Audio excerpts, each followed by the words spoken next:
Good morning, good afternoon, or good evening. Welcome to those of you tuning in from around the Asia Pacific region and beyond. And thank you for joining us for this virtual conversation. I'm your host, I'm Maria Burke. I am the Director of Communications for Steelcase Asia Pacific. Like many of us joining today, we at Steelcase are continuing to listen and research in order to make sense of the exceptional circumstances we find ourselves in today. We do not have all the answers, but we are always eager to continually seek to understand the market and bring what we're observing and learning forward through platforms such as these. Well, in that spirit, we're excited. You could join us for the soft launch of our new series we have titled Desk Notes, where we share our in-process thinking around working, living, and making in this new and ever-evolving time. Joining us for an inaugural digital conversation, Desk Notes, Lessons from Home, is Dr. Tracy Brower. Hi there, thank you for having me.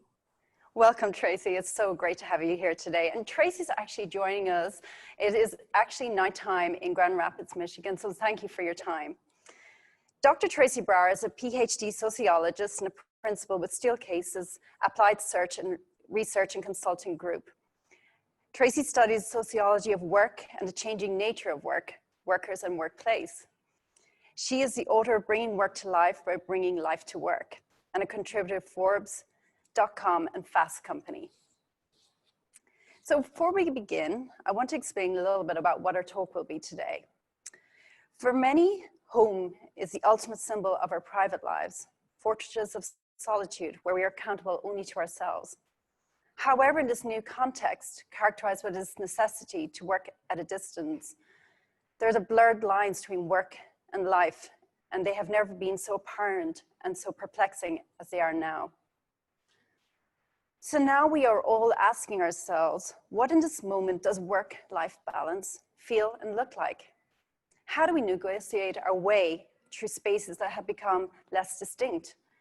And what lessons can we learn from our time spent at home bring it back into the workplaces where we work? So before we begin, we have a little bit of housekeeping to do.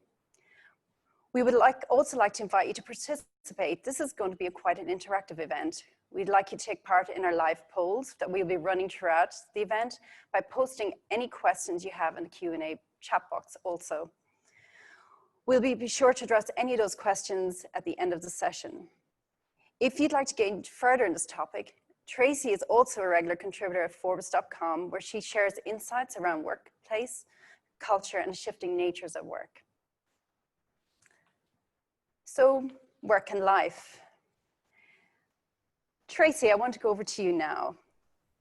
There has always been the challenge of the work and life conundrum, the blurring boundaries of work and life. But the fact is, we don't just have a work life and personal life. They are not separate. We, in fact, have a full life. Work and life matters to all of us, and fulfillment is better than balance. But Tracy, my question to you today is, why is this a critical issue for us to think about now? It's such a great question, Maria. We have been talking about work life for so many years, but what makes today different is the fact that we are all living in a whole new way, having been sent home and working through waves of the pandemic. And that puts work life on our radar screens to a great extent and puts it to the top of our lists. The other thing that is critical about work life is to know that it is about everyone. It is not just an issue for women, it's an issue for men. It's not just an issue for people with children, it's an issue for people who don't have children. It's not just an issue for people who are married or with partners, it's absolutely an issue for all of us. And so we're all facing it in new ways, and it becomes even more important. I love your word that we are in just really exceptional times, and those exceptional times are driving this focus on work life. I think it's a challenge for a lot of people at this time, but I know that, like, after reading a lot of your works and your writings, you have dispelled the phrase work-life balance. I found that quite intriguing as I was reading your book. And I found it like everybody uses that phrase these days. And the way you put a different spin on it was really interesting. And you write about work-life fulfillment and abundance.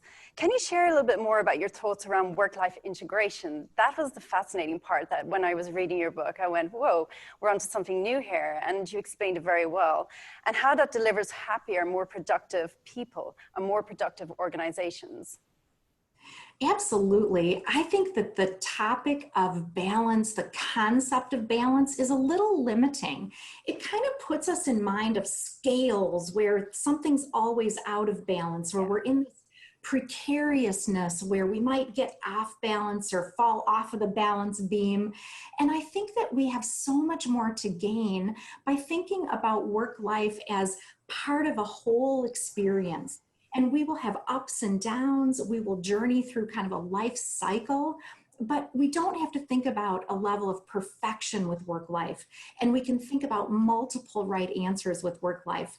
Balance is kind of not big enough as a concept. We can be fulfilled, we can be satisfied, we can be happy with work life in the ups and downs that that delivers. So I like integration better than balance, because you may integrate differently than I do. You might like more separation or less separation, but the idea of fulfillment is so much bigger and so much better in terms of what we can reach for. It's now that, like, you know, the world, so many people have been pushed from what they know day to day, really to be at the home nearly 24/7. Some markets or countries have moved beyond that, but there is a lot of the world still in that space. But could you talk a little around what work life means today and how it relates to our recent work from home experiences? Yeah, absolutely. We have been researching work from home really significantly. And at this point, we've literally talked to hundreds of customers. And every single customer says work from home is here to stay. It might be a small proportion of time or a small proportion of the employment. It might be a large proportion of time. But we are expecting there will be an expanded ecosystem in which working from home will continue. And it's not totally new. Many organizations have given people the option to work from home. Many organizations have been doing global work for a while, and that necessitates work from home. We've been able to be fairly productive working from home. We've kind of, really buckled down, and we've done our best, and we've stayed optimistic to be productive. But we know from our research that people are starting to hit a wall. And so while work from home can be extraordinarily fulfilling and wonderful in so many ways, it can also be exhausting and intense. And so we know that it will be a both and. It's really not an either or, either work from home or work from the office. It's really going to be a both and. It always has been, but even more, I think we're realizing that working from home will be here to stay, and work life is a conversation that is always going to be relevant. That's so true. And on that note, we're going to have our first live poll. So everybody, I would like you to get ready. How significant do you expect the changes in the work experience to be? A, sweeping, things will never be the same. B, moderate, things will be different but not too overwhelming. C, insignificant, things will be crazy for a while, but when will they pretty much get back to normal? Then D, I'm not so sure, things seem to be changing daily. You know, this is quite interesting, Tracy, because from a cultural context, a lot of Asia Pacific is in different places at the moment. We have China, who has been really out of the COVID situation for a while. They've adapted to the new normal. And we have India still in semi-lockdown, and some parts of the region still between lockdown and open. So it'd be interesting to see what results we get in the poll. Yes, absolutely. And it looks like we're seeing kind of a little bit of a tie between sweeping and moderate at the moment. It looks like most people are kind of in the moderate bucket.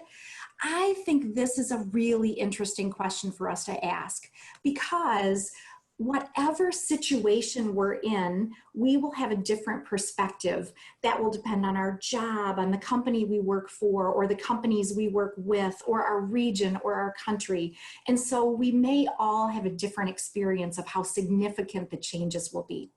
I think, Maria, at a meta level, this is going to be one of the most significant reinventions of work in our experience. Taking all things together, it is going to be a very big deal. I have an article coming out Sunday night on kind of the future of technology and how that will affect our work. And I've been talking to a research leader for the Consumer Technology Association. And he talks about brilliantly, so many innovations have been in process and in queue.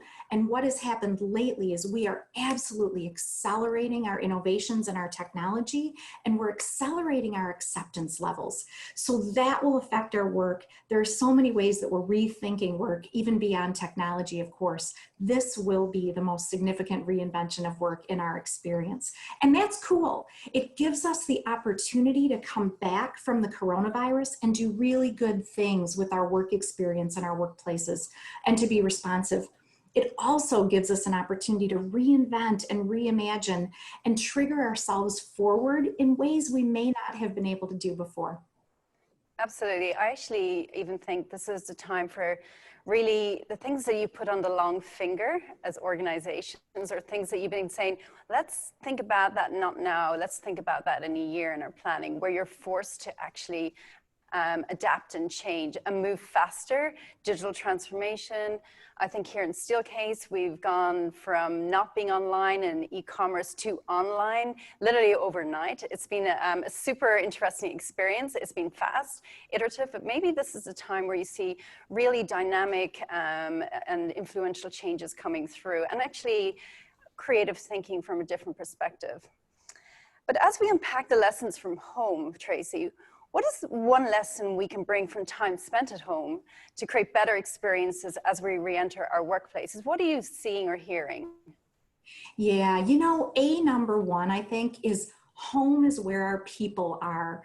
Our worlds have gotten a lot smaller. Our circles have gotten smaller. But one of the things we know about home, regardless of a pandemic or not, is the idea that we are with people that we have chosen to be with for the most part. And that gives us lessons about the office. Work is fundamentally social. Whether we're introverts or extroverts, we all need time alone. We all need time together, just in different proportions. And we crave to be connected. We are social human beings. We are tribe animals. We are collectivists. We are herd animals. And we know that we want to be together with people. We need to create for people the opportunity to stay connected, and we can do that through virtual and digital. But when we create places where people connect, that is a really important part of it. Giving people those opportunities to build relationships, to build networks, and to build social capital in the workplace is a really important lesson from home. Do you think this is a time as well that organizations need to really think about how they preserve their cultures or even further build their cultures? It's very, very difficult if you, as you said, if you don't have that social capital at work, and also about when you return to work, trust is a very, very, I think one of those big issues that we're starting to see as well being discussed. Yes, absolutely. We like to think that place is the body language for culture because it sends messages about what we value, and it is the most visible artifact of culture. And so while a lot of organizational culture is hidden, assumptions and norms and values, place is the way that we can understand culture in a really tangible way. And culture is such a significant differentiator for organizations. Yeah. People can try to infiltrate your customers or copy your IP, but culture is the thing that is really hard to replicate and to copy. That's so true. And then as we were discussing a little bit last couple of days, Steelcase carried out an engagement and a global workplace report a number of years ago, when we noticed that across 12,000 participants that participated in the same study, there was a significant correlation between choice and engagement.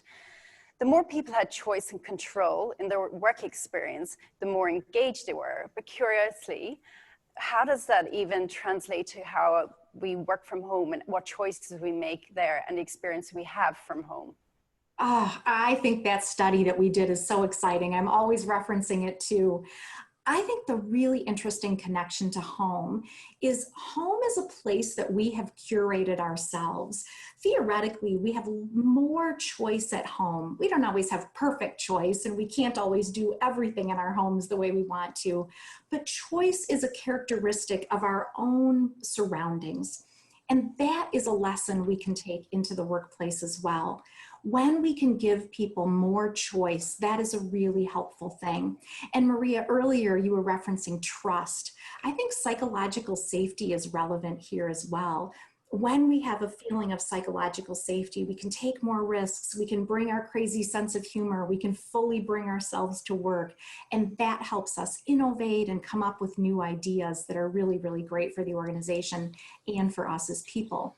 When we have that sense of choice, when we can come to the office when we want to, when we're in the office, if we have a variety of settings we can choose from, when we're able to have a little bit more choice about what we're working on within appropriate task responsibilities, those are all really positive in terms of our experience of work and our experience of life and the extent to which we feel overall fulfilled. So choice is a big deal in terms of what we're doing, when we're doing it, how we're doing it, and the where of our work experience. Well, that will lead us to our next poll. And this is actually quite interesting because I think as we've been discussing this as well, there's also quite a mixed bag of responses. And we'd be really curious to see what everybody is thinking out there. What do you believe people miss most about the office? I know what I miss, people. I would go A, that's my answer.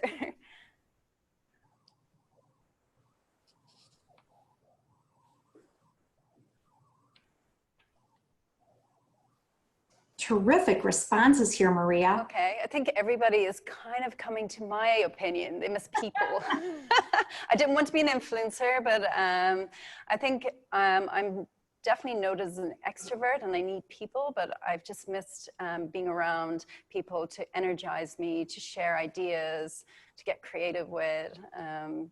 But yeah, Tracy, what are you seeing, like, as you've been asking this question around the world in other webinars and meetings? I have been asking this question around the world, Maria, and everyone seems to be saying other people with lots of really good feedback about technology and getting out of the house or write-in votes. I think it's so much about that desire for connection. And I think the other thing that's interesting here is that part of what we get when we get to the office is we get more variety. We are craving stimulation at a neurological level. So many of our choices have just been taken away. We have to go home. We can't necessarily go out to eat. We can't necessarily shop in the same ways. And we're limited in where we're working. And so part of this idea of choice is about stimulation and variety. And part of what we miss is the connections that we talked about with other people, the new kind of stimulation of getting out of the house, and certainly the other aspects that are on that poll as well, technology and other elements. So really, really appreciate those points of view, and they're so in line with other things that we're hearing across the globe. But it's been quite interesting as well as we talk about digital transformation, digital tools. People have remained connected through digital connections and have creatively found ways to stay connected as teams, as families. It's been a very interesting time from that perspective. What do you think about that? What are you seeing back in the US? Yeah, I think we're definitely seeing that there is a significant increase in the comfort with technology and the extent to which we're able to use technology to connect in creative ways. And the other thing that we're seeing globally is an expansion of the people who are using technology. Like people who have always been comfortable with it have always been using it, but there's a new level of kind of expansion in terms of the technology and how we're using it. The thing that's interesting about technology is that it tends to mitigate a full human experience. And so one of the things that we want to do as humans is get in sync with each other. That's just part of being human, and it's part of the way our brains work. We look to get in sync. We collect 93% of our information through nonverbal sources.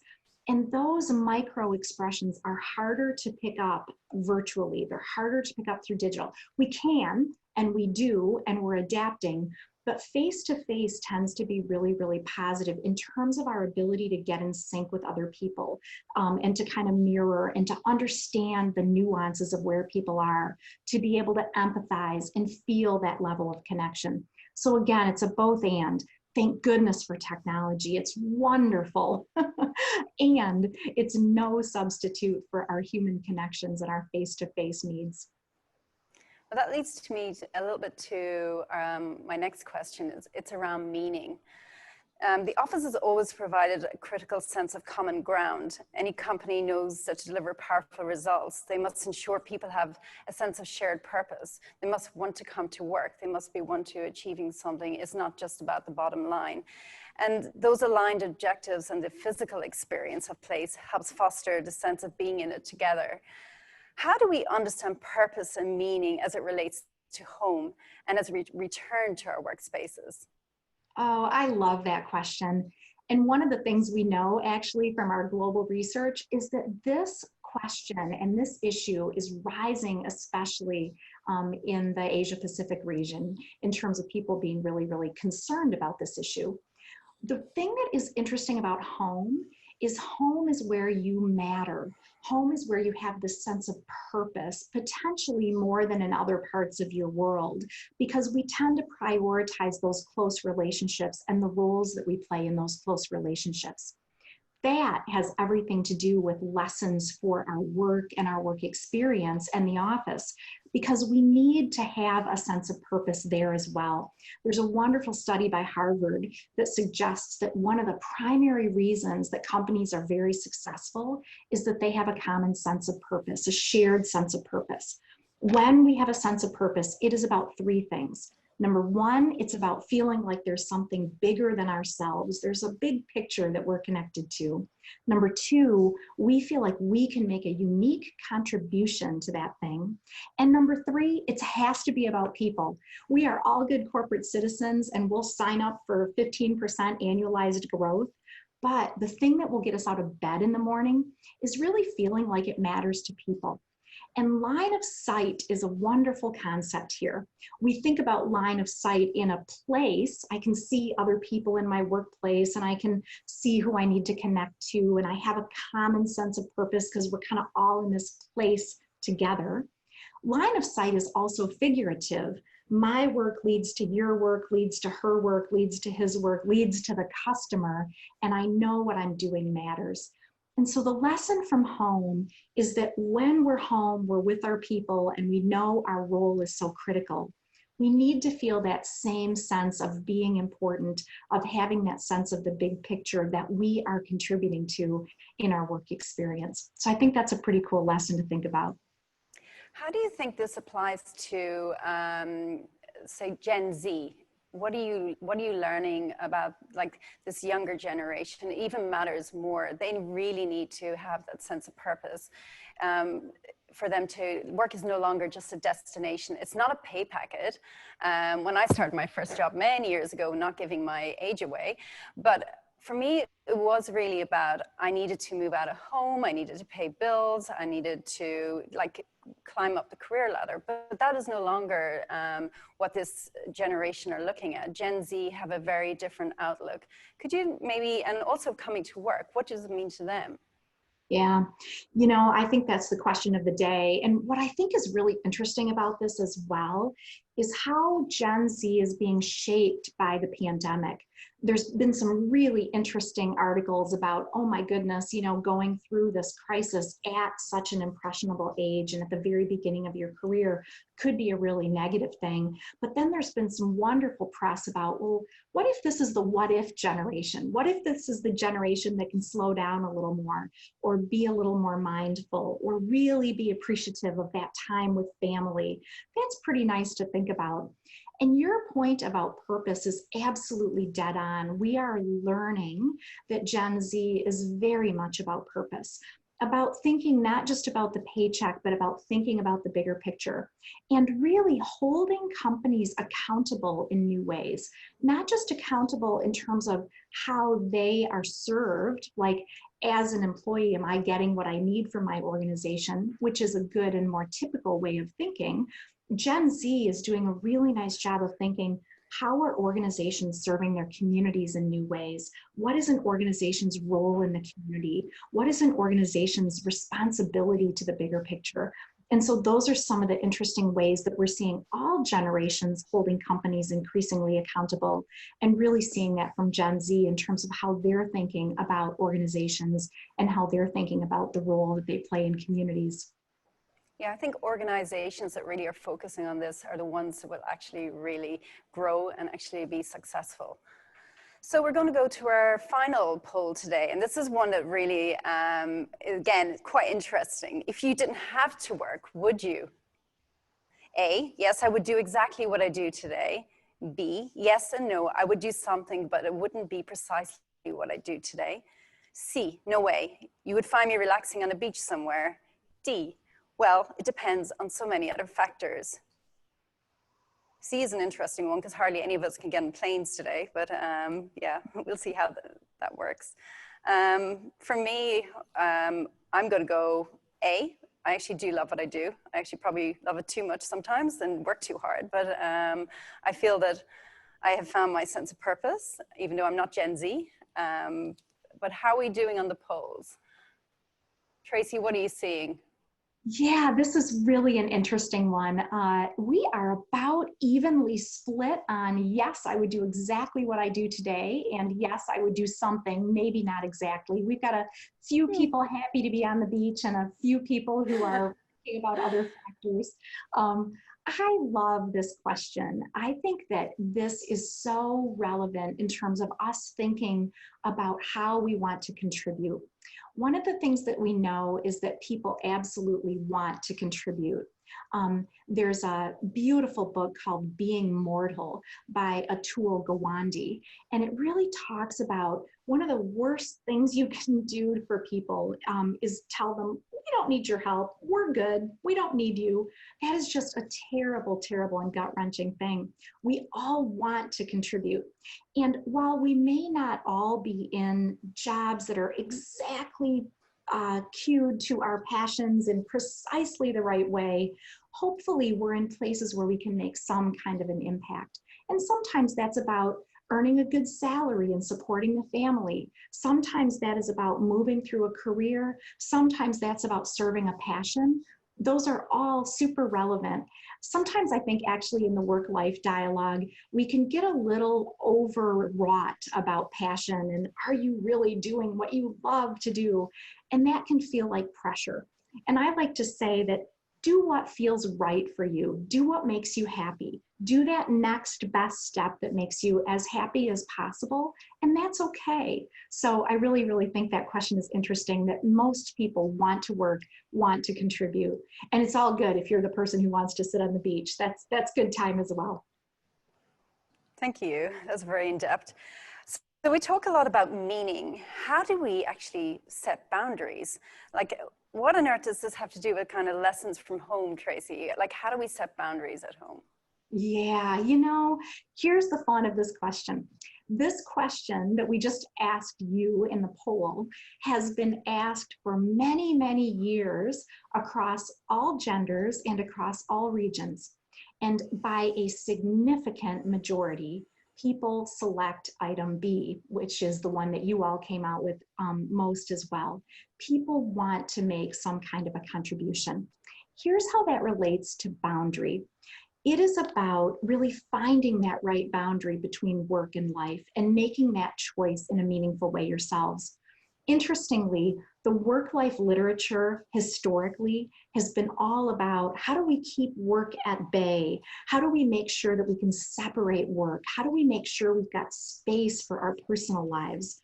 And the interesting thing is that in the last few months or so, people are saying, how do I get a little distance from my personal life? I love my people, but I'm really, really, really having a lot of time with my people. I'm ready for a little bit of a boundary. And it's really, really healthy to have some separation. We want to have connection. Work is part of a full life, as we know from the survey and from lots of other kinds of studies, but it's also really helpful to have some separation. One of the things that's interesting here is to think about routines. We know that working from home has been so exhausting, partly because it's so intense. We're always on camera and we're always on stage at some level, and our surroundings don't change very much.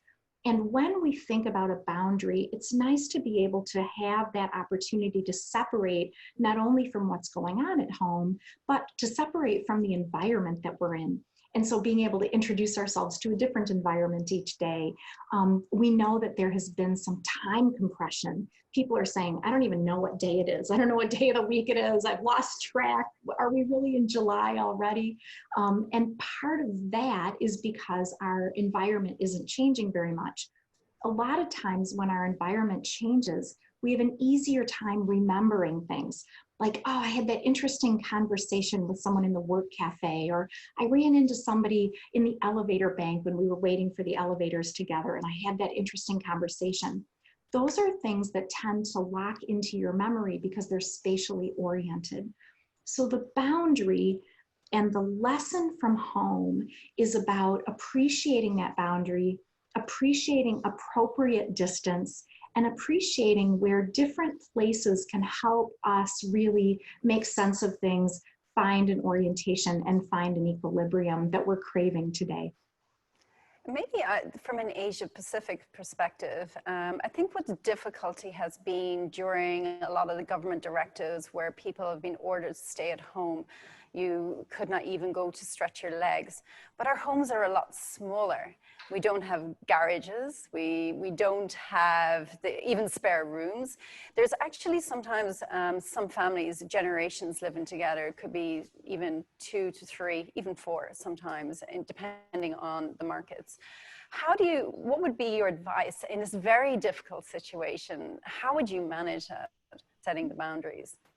Yeah, I think that is the $6 million question, Maria. I think that it is just not easy, and I'm not sure we have kind of a magic button or a magic wand for it.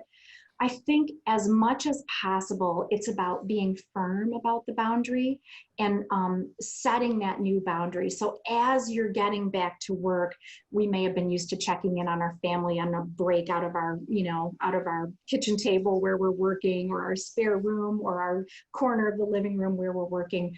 And we may need to set that new boundary. I think another part of setting that boundary as we get back to work is about renewing our relationships with people at work that we have been craving to see. And I think another element is really thinking about our work.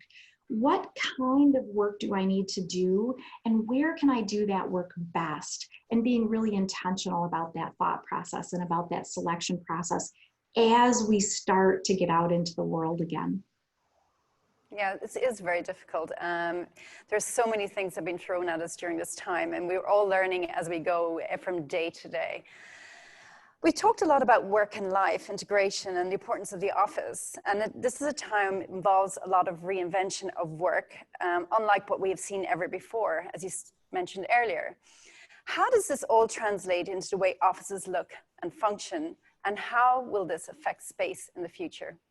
Do you think the office will go away? That's the question everybody wants at Steelcase. No way. No. That's what I was going to say.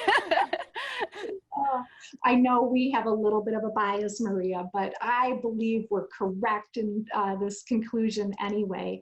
The office cannot go away. We need it for connection, for humanity, for innovation, for all kinds of boundary and routine. And so it's really, really critical that we keep the office. Here's what we need to do with space.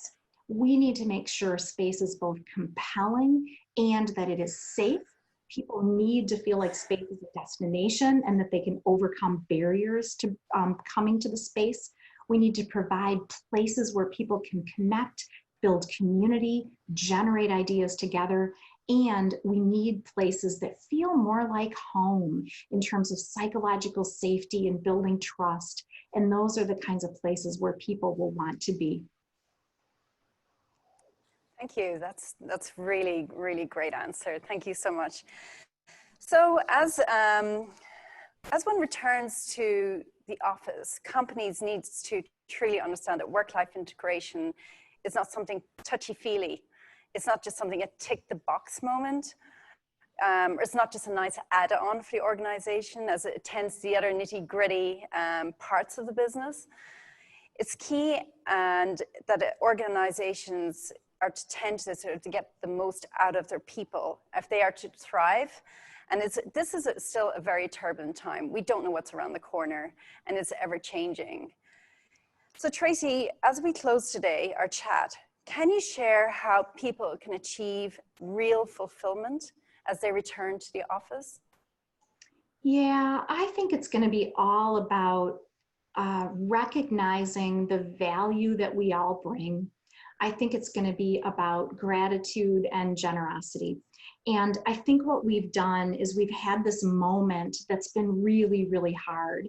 And sociologically speaking, one of the primary ways that we find connection and that we bond with other people is through going through something really difficult. And so we will come out on the other side of this. It is hard, it is really difficult, and many of us have struggled mightily, but we will come out on the other side, and that will really create an opportunity for us to be very bonded. And so I think we want to be really grateful for the time that we've had as much as possible. When we think about the impact of gratitude, it has a very positive result on our mental health, on our emotional health, and even our physical health. And when we are generous, we tend to be more satisfied and fulfilled as well.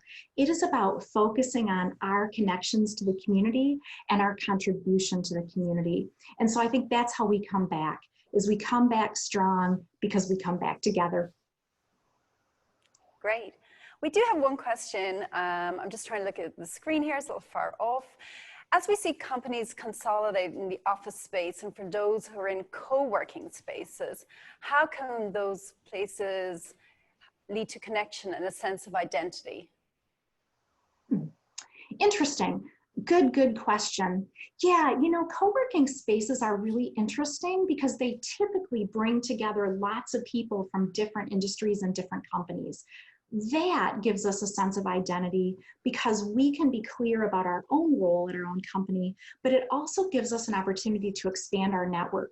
We understand ourselves significantly based on the different roles that we play and the different contributions that we make. I'm a work team leader, or I'm a project team member, or I'm a wife or an aunt or a partner, you name it.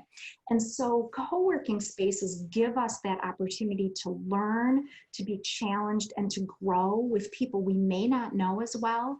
And that can expand our sense of identity because as we learn more from others, we inherently learn more about ourselves. It's a really interesting question. I love to think about that. And I think that's where those connections are made, is between identity and that broader network. I think the identity aspect leads back to the culture as well. And we know that like the importance of both, that you identify where you are and that why you are actually there with other people and the connection and actually having that social interactions. I just want to close off today and just from a Steelcase perspective and say thank you to Dr. Tracy Brower for joining us. It's nearly midnight in Grand Rapids, Michigan, the home of Steelcase. And also I want to just extend the Steelcase. We are continuously learning. We are learning with our community, leading organization, architects and designers. It is a fascinating journey, if turbulent at times. And we want to stay connected with all the people that actually are sharing with us their ideas, their observations, and join us on this journey as we all try to push towards the future. I want to thank everybody who's joined me across the world today, and thank you again, and hope to tune in next time to our next Desk Notes in another few weeks. Thank you again, Tracy, and thank you everyone. Talk soon.